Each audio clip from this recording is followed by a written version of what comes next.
and then on the testing piece, like the, I mean, whenever I use these LLM based assistants, I just want to like commit cybercrimes against them. Like I find them very, very difficult to work with. But in a sort of commercial testing scenario, like how do you accommodate the kind of non-deterministic output piece? Like, is it that they're on such strict guardrails that you have to set up like ahead of time that they do function like a a traditional computer in that they will always do what you expect, or does the fact that under the hood it's an LLM, like is that a problem for weird unexpected outputs? Is it something that you have to spend time like solving for or like hunting for, or yeah, Yeah. like are they good enough is essentially what I'm getting at.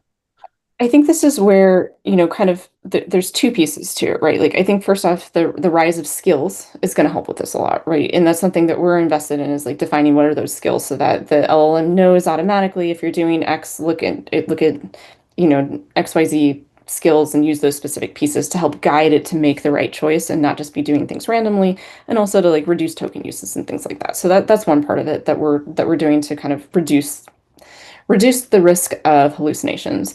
Another thing to think about is, again, doing these site-specific agents. So it's not an LLM that's trained on the entire internet. We're coming at it with, 50 years of test and measurement expertise. We have a lot of data, right? And we can even pull from our own data and say, if we're doing this test, what kind of outputs do we expect? And, taking our depth of history to help inform that. And so we're not trying to make an LLM that's good at everything. We're trying to make it good at T&M. And so adding that layer of expertise, so that plus skills is going to carve it down and make it really, really good at this one particular thing. But I don't think, and maybe I can't say ever, we might get there, but at this point, you still need humans in the loop. And this is job security for all of us because we do still have to go back and check things, make sure that it's running properly. And so we can think of AI is a tool to assist us, to make us do these things faster, to do just like the anomaly detection that we can do, and some of the kind of the pattern recognition within data to do early fault detection, things like that. It's phenomenal. It's mind blowing. We've implemented using some AI in our own manufacturing where we can say, if calibration's expensive. And so if we can run our test and know that a module is going to fail before we start calibration, we can save a lot of money and a lot Mm. of time.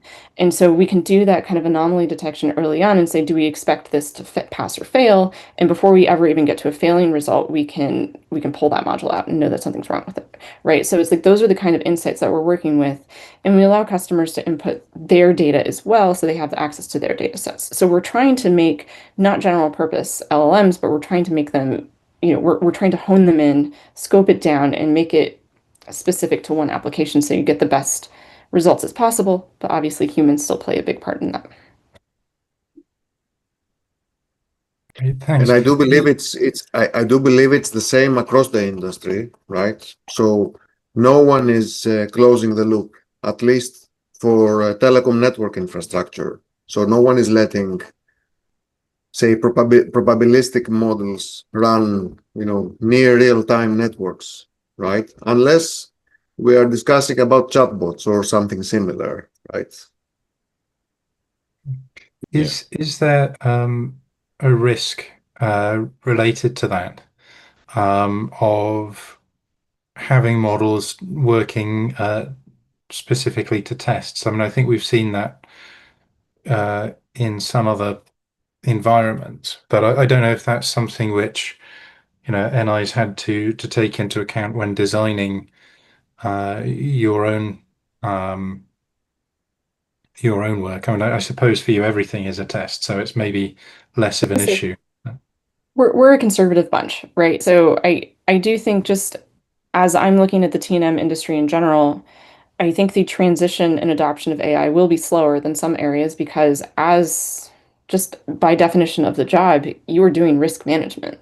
And so the bar to clear to mitigate that risk is a lot higher. And so yes, of course, people are going to be using these tools and using LLMs with their job to make things easier, but we have a lot higher bar to clear than just, using it on an app on your phone to talk to a chatbot. So Yeah, Alex, to your point, yes, we think about this all the time.